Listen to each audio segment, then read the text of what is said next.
Boa tarde, pessoal. Dando continuidade ao nosso estudo sobre funções, né? Na aula de hoje, a gente vai ver função afim, certo? Então, dando início, tá bom? Primeiramente, o que é uma função afim, certo? Uma função ela é chamada função afim quando é definida pela sentença matemática y é igual a x mais b, tá bom? Onde o a pertence aos reais, o b também pertence aos reais, e o a, certo? Ele precisa ser necessariamente diferente de zero, certo? Por que, Bia, que ele tem que ser diferente de zero? Porque se ele não for zero, tá bom? A gente vai perder a nossa incógnita x, tá bom? E a gente viu que a nossa incógnita x é a variável independente, certo? E o y é a variável dependente. Por quê? Porque depende do x, certo? Então, a gente tem uma função quando a gente tem que o y depende do x. Se o meu a ele for igual a zero, certo? O meu y ele não vai ser dependente do x. Então, por isso, a nossa variável a ela tem que ser diferente de zero, tá bom? Beleza, Bia. Mas aí, vamos ver alguns exemplos de função afim, tá bom? Aqui a gente tem y é igual a 3x menos 1, certo? A nossa variável a aqui é 3 e a nossa variável b é menos 1, tá bom? Aqui a gente tem o y é igual a menos 6x, certo? Então, a nossa variável a é menos 6 e a nossa variável b ela é 0, tá bom?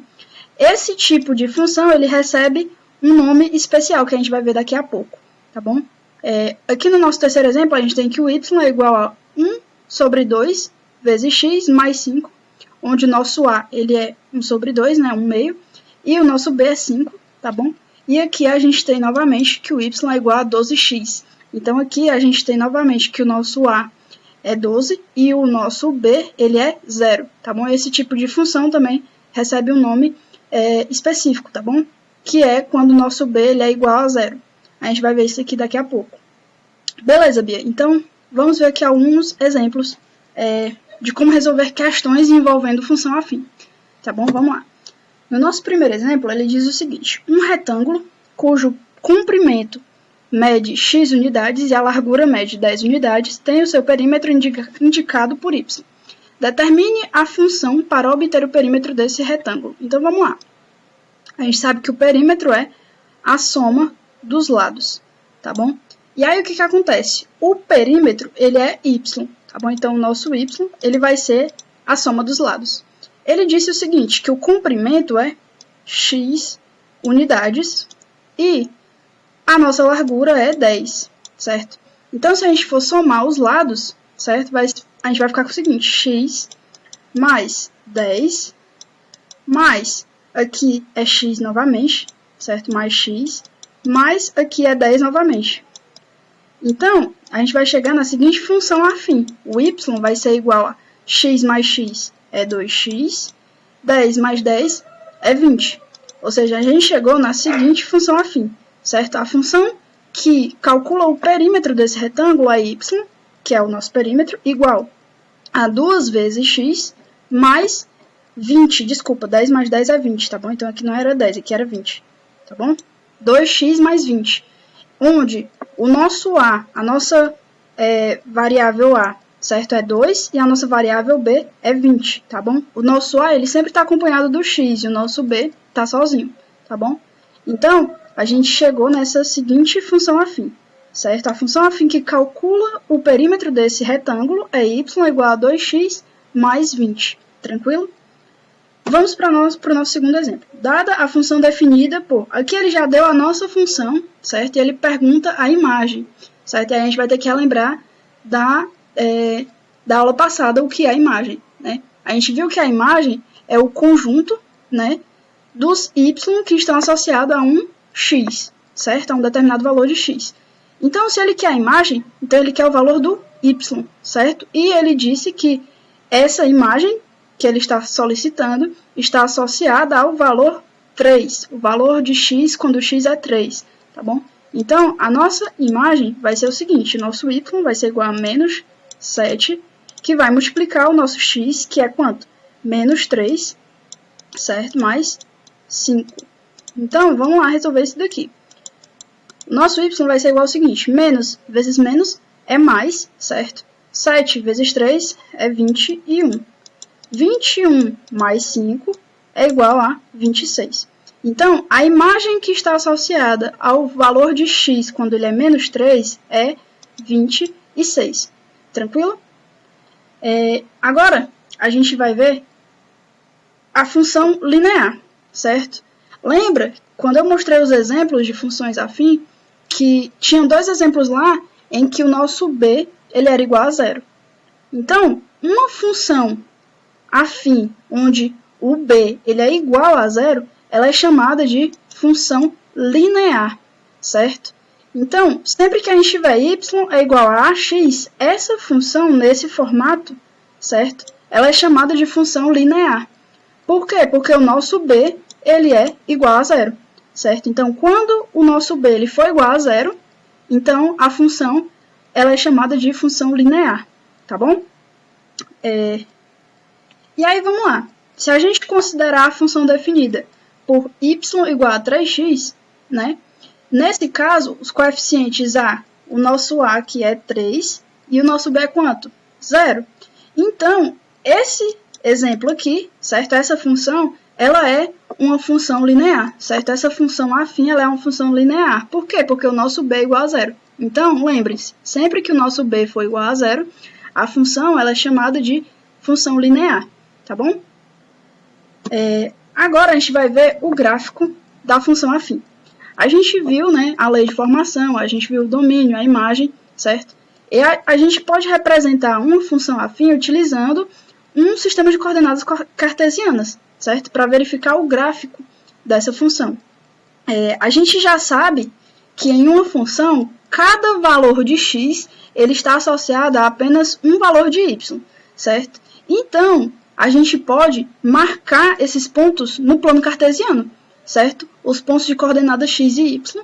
E aí a gente vai obter um conjunto de pontos que é chamado gráfico da função, tá bom? Então, vamos ver um exemplo aqui. Trace no plano cartesiano o gráfico da função y igual a 2x, certo? Essa função aqui, o nosso b ele é igual a 0, então essa função afim ela é uma função linear, tá bom? Então, vamos lá. Aqui a gente vai dar valores a x, certo? E vai verificar o valor de y. Dessa forma, a gente consegue montar o par-ordenado, certo? E aí, vamos lá. Se o meu x for 0, 2 vezes 0 é 0. Então, o meu y também vai ser 0, certo? Então, a gente já tem o primeiro ponto, o ponto 0, 0. O segundo ponto, se o meu x for 1, certo? 2 vezes 1, o meu y vai ser 2. Então, aqui a gente tem o nosso segundo ponto. Se o meu x for menos 1, 2 vezes menos 1 é igual a menos 2. Então, aqui a gente tem o nosso terceiro ponto. Se o meu x for 2, 2 vezes 2 é 4, certo? Então, o meu y ele vai ser 4. Aqui a gente tem o nosso quarto ponto. E se o meu x for menos 2, a gente vai ficar com 2 vezes menos 2, que vai ser menos 4. Então, a gente tem o quinto ponto aqui, certo? E aí, beleza, Bia, agora eu tenho os pontos. O que eu vou fazer? Eu vou marcar esses pontos no plano cartesiano. Vamos lá. Marcando esses pontos no plano cartesiano, a gente tem o seguinte. Aqui a gente tem o ponto 0, 0. Aqui a gente tem o ponto onde o x é 1 e o y é 2, certo? Aqui a gente tem o ponto 1, 2. Aí aqui a gente tem o ponto onde o x é menos 1 e o y é menos 2, certo? Aqui a gente tem o nosso terceiro ponto. E o nosso quarto ponto, aqui a gente tem onde o x é 2 e o y é 4, tá bom? Bem aqui assim. E o nosso quinto e último ponto, certo? Onde o x é menos 2 e o y é menos 4, tá bom, pessoal? Beleza, Bia, marquei esses 5 pontos no plano cartesiano. E agora? Agora, a gente vai traçar uma reta que passe por todos esses pontos, certo? Então, essa reta aqui é o gráfico dessa função aqui, y igual a 2x, tá bom, pessoal? Uma observação, certo? Uma definição muito importante é que o gráfico de uma função afim no plano cartesiano, certo? É sempre uma reta, tá bom? Então, sempre que a gente for traçar o gráfico de uma função afim, a gente sempre vai obter uma reta, tá bom, pessoal? Agora, a gente vai falar sobre o zero da função afim, certo? O valor do número real x para o qual se tem y igual a zero, certo? Ou seja, o meu y é quem? Ax mais b. Ou o meu ax mais b igual a zero, denomina-se zero da função afim. Ou seja, quando a gente falar de zero da função afim, o que a gente quer? A gente quer o valor de x quando o meu y é zero, tá bom? Bia, tá muito confuso, ainda não entendi. Então vamos resolver um exemplo, certo? Determine o zero da função definida por y igual a x menos 3.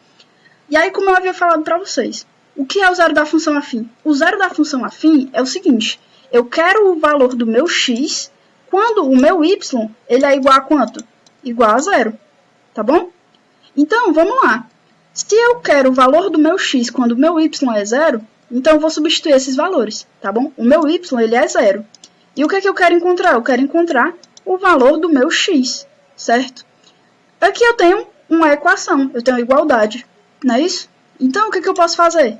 Eu posso simplesmente passar esse menos 3 para o outro lado da igualdade. E aí ele vai com o sinal inverso. Então, o meu x ele vai ser igual... Aqui o menos 3 está negativo, quando ele vai para o outro lado ele vai positivo. Então, o meu x vai ser igual a 3. Beleza, Bia. Então, o que acontece? O valor do meu x para que o meu y nessa função ele seja zero é 3. Por quê? Concorda comigo? Ó. Se o meu x for 3, eu vou ficar com 3 menos 3. 3 menos 3 é quanto? 0. Ou seja, o meu y vai ser igual a 0. Tranquilo? Então, sempre que a gente falar de zero da função afim, o que eu quero saber é o valor do meu x para que o meu y seja 0. Tranquilo? Então, beleza. Aqui a gente encontrou o zero dessa função aqui, tá bom? Então, o zero dessa função é quando o meu x é igual a 3. Tranquilo? Ah, Bia, beleza. Mas me dá uma forma mais fácil de encontrar isso. Beleza, dou sim. Vamos lá. A gente tem o seguinte, de modo geral, né, a gente tem a função afim, ela é definida da seguinte forma, né, y é igual a x mais b. Ou seja, se eu quero que o meu y seja igual a zero, certo? Eu vou chegar no seguinte, eu vou chegar que o zero vai ser igual a x mais b, não é isso? Eu não quero o valor do x quando o meu y for zero. Então, de modo geral, a gente tem isso daqui, para encontrar o zero da nossa função afim. Certo? Como eu quero encontrar só o valor do meu x, eu vou isolar o meu x nessa expressão, tá bom? Então, vamos lá, isolar o nosso x. Eu vou ficar com o seguinte, esse b está positivo, eu vou mandar ele para o outro lado da igualdade, ele vai negativo. Então, eu vou chegar no seguinte, ax é igual a menos b, tá bom? Eu passei esse b que estava positivo para o outro lado da igualdade. Como eu quero encontrar só o meu x, eu vou ter que me desfazer desse a também. Certo? Então, esse a ele está multiplicando, ele vai para o outro lado da igualdade, dividindo. Então, o meu x ele vai ser igual a menos b, certo? Dividido para a. Ou seja, sempre que eu quiser encontrar o zero de uma função afim, eu posso utilizar essa expressão, certo? Qual vai ser o zero da minha função? Vai ser o valor menos b sobre a, tá bom? Bia, isso funciona? Vamos verificar aqui, ó, certo? Aqui é o meu a, né? O meu a está na frente do x e aqui é o meu b, tá bom? Então, o meu x, né, o zero da minha função afim, seria menos, quem é o meu b? Menos 3, não é isso? Menos 3. E quem é o meu a, Bia? O meu a está aqui na frente do x. Na frente do x tem o quê? 1. 1 vezes x é x, certo? Então, a gente vai chegar no seguinte, menos, utilizando essa expressão que a gente acabou de encontrar para encontrar o zero da função, e substituindo os valores de a e b, nessa função aqui do exemplo anterior, que a gente havia resolvido algebricamente, a gente vai ter o seguinte, menos vezes menos é mais, certo? 3 dividido para 1 é 3. Não foi esse o valor que a gente tinha encontrado? Que o zero da nossa função afim, nesse caso, nosso x era igual a 3? Então, sempre que a gente tiver uma função afim e a gente quiser descobrir o zero da nossa função, a gente pode utilizar, tá bom? Essa expressão aqui. O nosso x ele vai ser igual a menos b sobre a, tá bom? O b e o a são os coeficientes da nossa função afim, tranquilo? Então, aqui eu coloquei para vocês, certo? Sempre que a gente quiser encontrar o zero da nossa função afim, a gente pode utilizar essa expressão, menos b sobre a. E aí, o zero da nossa função será dado por essa expressão, menos b sobre a, beleza? Então agora, como eu já falei, né, de todas as definições de função afim, certo? O zero da função, como que se constrói o gráfico da função, tá bom? Eu vou deixar para vocês os exercícios do livro das páginas 253, 255 e 256, que são as páginas referentes aos assuntos que a gente viu hoje, beleza? Qualquer dúvida, vocês podem entrar em contato, tá bom? Eu desejo uma boa tarde para vocês e bons estudos.